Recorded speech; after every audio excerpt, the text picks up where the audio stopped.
En neurosis obsesivas, si nos preguntamos por lo que el yo teme del superyo, se impone la concepción de que el castigo de éste es un eco del castigo de castración, así como el superyo es el padre que devino impersonal. La angustia es la reacción frente a la situación de peligro. Se la ahorra si el yo hace algo para evitar la situación o sustraerse de ella. Los síntomas son creados para evitar la situación de peligro. En la neurosis traumática, si la angustia es la reacción del yo frente al peligro, parece evidente que la neurosis traumática, tan a menudo secuela de un peligro mortal, ha de concebirse como una consecuencia directa del miedo a perder la vida o morir. La angustia de muerte debe concebirse como un análogo de la angustia de castración, y la situación frente a la cual el yo reacciona es la de ser abandonado por el superyo protector. El yo estaría advertido de la castración a través de pérdidas de objetos repetidas con regularidad. Hemos obtenido una nueva concepción, por tanto, de la angustia. Si hasta ahora la considerábamos una señal afecto del peligro, nos parece que se trata tan a menudo del peligro de la castración como de la reacción frente a una pérdida, a una separación. En Origen y estructura de la angustia dice que la angustia es un estado afectivo, displacentero, que produce sensaciones físicas, altera la respiración, el corazón. El análisis del estado de angustia nos permite distinguir entonces un carácter displacentero específico, acciones de descarga, inervaciones motrices y percepciones de estas. Dice que la angustia reproduce el trauma del nacimiento. En función de la angustia, dice que la angustia se generó como reacción frente a un estado de peligro y en lo sucesivo se la reproducirá regularmente cuando un estado semejante vuelva a presentarse. Distingue dos posibilidades de emergencia de la angustia. Una, desacorde con el fin, en una situación nueva de peligro. La otra, acorde con el fin, para señalarlo y prevenirlo. Dice que la imagen némica de la persona añorada es investida, sin duda, intensamente. Pero esto no produce resultado ninguno, y parece como si esta añoranza se trocara de pronto en angustia. Así la angustia se presenta como una reacción frente a la ausencia de objeto, también frente a la angustia de castración, que tiene por contenido la separación respecto de un objeto estimado en grado sumo, y la angustia más originaria, la angustia primordial, del nacimiento, se engendró a partir de la separación de la madre. Entonces la situación que considera como un peligro y de la cual quiere resguardarse es la de la insatisfacción. La ausencia de la madre, del objeto capaz de colmar la necesidad, deviene ahora el peligro, el pasaje de la neoproducción involuntaria y automática de la angustia a su reproducción deliberada como señal del peligro. La angustia de castración se desarrolla como angustia de la conciencia moral, como angustia social. La fórmula separación-exclusión de la horda solo recubre aquel sector posterior del superyo que se ha desarrollado por apuntalamiento en arquetipos sociales y no al núcleo del superyo que corresponde a la instancia parental introyectada. Expresado en términos generales, es la ira, el castigo del superyo, la pérdida de amor de parte de él, aquello que el yo considera como peligro, y a lo cual responde con la señal de angustia. La última transformación de esta angustia frente al superyo es la angustia de muerte, de supervivencia, la angustia frente a la proyección del superyo en los poderes del destino. Dice que la angustia es como una señal deliberada del yo hecha con el propósito de influir sobre la instancia placer-displacer. Dice que la angustia es un estado afectivo que desde luego solo puede ser registrado por el yo. El ello no puede tener angustia como el yo, no es una organización, no puede apreciar situaciones de peligro. Que el exceso de libido no aplicada encuentre su descarga en el desarrollo de angustia. Es el caso de la neurosis. El yo intenta ahorrarse la angustia que ha aprendido a mantener en suspenso por un lapso y a ligarla mediante una formación de síntoma. La angustia de castración en la niña pequeña, más que de la ausencia o de la pérdida real del objeto, se trata de la pérdida de amor de parte del objeto. Y relaciona esto con la histeria. Los síntomas ligan la energía psíquica que de otro modo se habría descargado como angustia. Así la angustia sería el fenómeno fundamental y el principal problema de la neurosis. Dice que el síntoma es toda inhibición que el yo se impone y que los síntomas se crean para sustraer de la angustia al yo. La formación de síntoma tiene, por tanto, el efectivo resultado de cancelar la situación de peligro.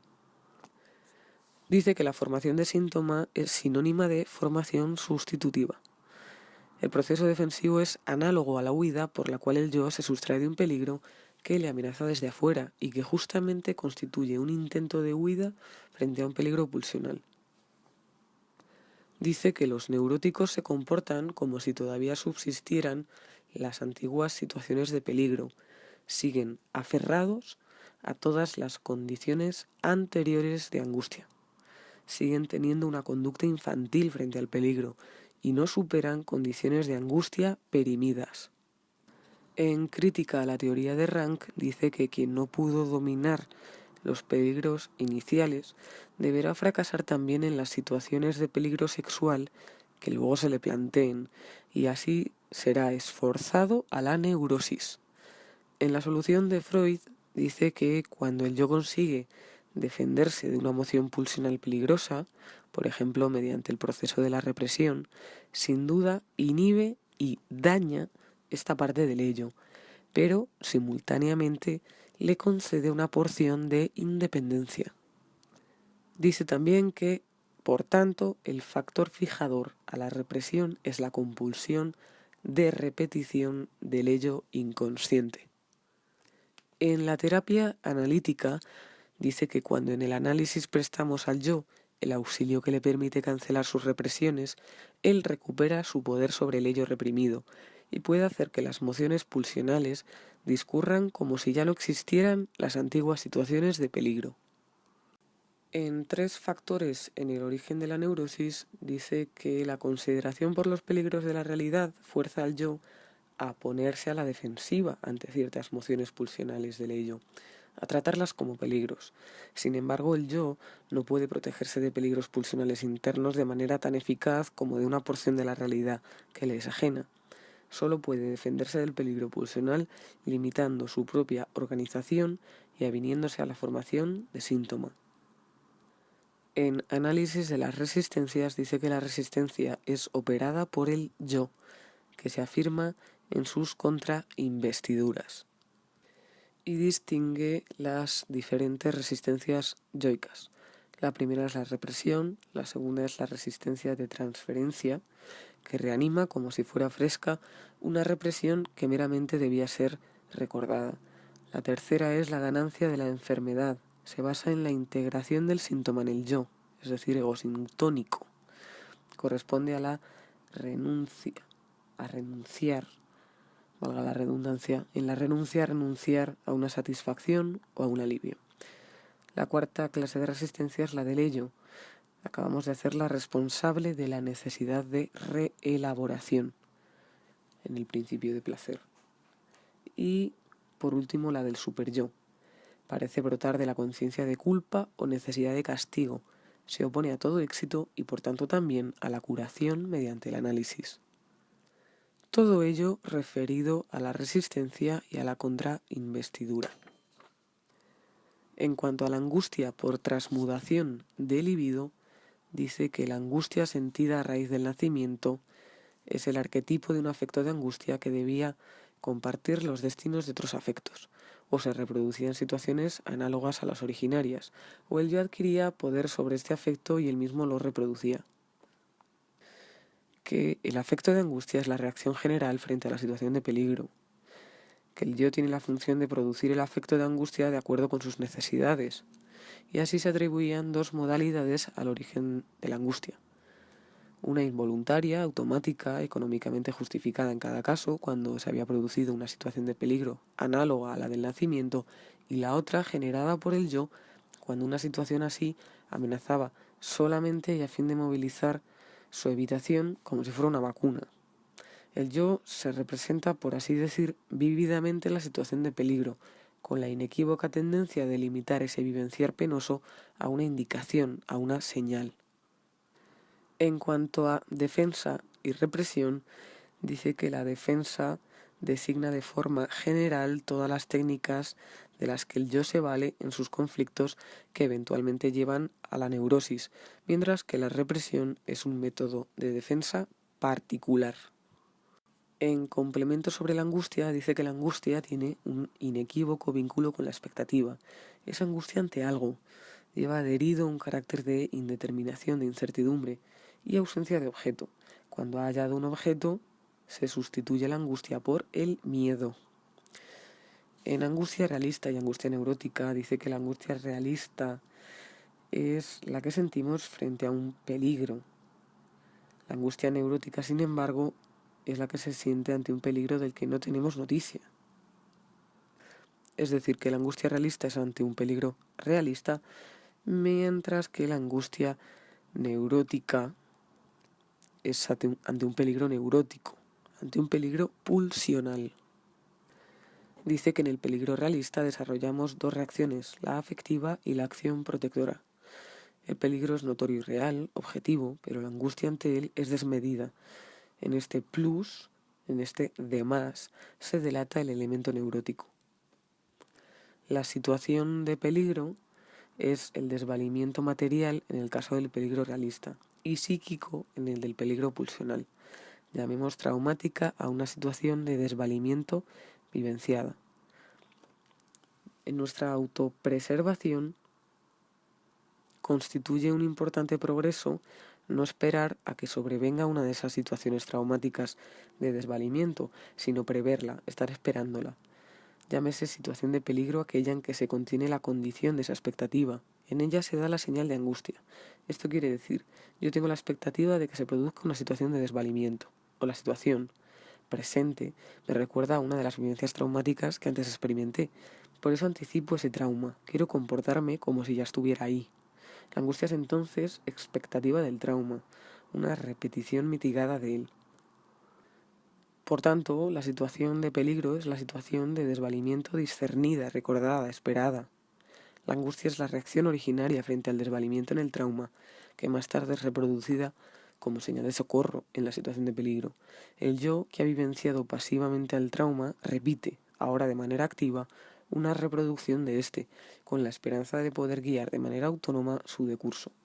El peligro realista amenaza desde un objeto externo, el neurótico desde una exigencia pulsional. La exigencia pulsional a menudo solo se convierte en un peligro interno porque su satisfacción conllevaría un peligro externo. Es decir, ese peligro interno representa uno externo. Dice que las fobias de la primera infancia, a la soledad, a la oscuridad, a personas extrañas, son reacciones frente al peligro de la pérdida de objeto. En angustia, dolor y duelo, dice que el dolor es la genuina reacción frente a la pérdida del objeto, mientras que la angustia lo es frente al peligro que esa pérdida conlleva, al peligro de la pérdida misma del objeto. El dolor dice que nace cuando un estímulo que ataca en la periferia perfora los dispositivos de la protección antiestímulo y entonces actúa como un estímulo pulsional continuado, frente al cual permanecen impotentes las acciones musculares, en otro caso eficaces, que sustraerían del estímulo el lugar estimulado. La intensiva investidura de añoranza en continuo crecimiento a consecuencia de su carácter irrestrañable del objeto ausente, perdido, crea las mismas condiciones económicas que la investidura de dolor del lugar lastimado del cuerpo y hace posible prescindir del condicionamiento periférico del dolor corporal. El paso del dolor corporal al dolor anímico corresponde a la transformación de investidura narcisista en investidura de objeto. La representación objeto, que recibe de la necesidad una elevada investidura, desempeña el papel del lugar del cuerpo investido por el incremento de estímulo, la continuidad del proceso de investidura y su carácter no inhibible producen desvalimiento psíquico, sensación de displacer. En cuanto al duelo, dice que aparece bajo la influencia del examen de realidad, que exige de manera imperativa, categóricamente, separarse del objeto, porque él ya no existe más. Trabajar en esa retirada de las investiduras fuera del objeto en todas las situaciones en que el objeto estaba dotado de una investidura elevada. La elevada e irrealizable carga de anhelo del objeto en el curso de la reproducción de las situaciones en que debe ser desasida la ligazón con el objeto es en lo que consiste el duelo.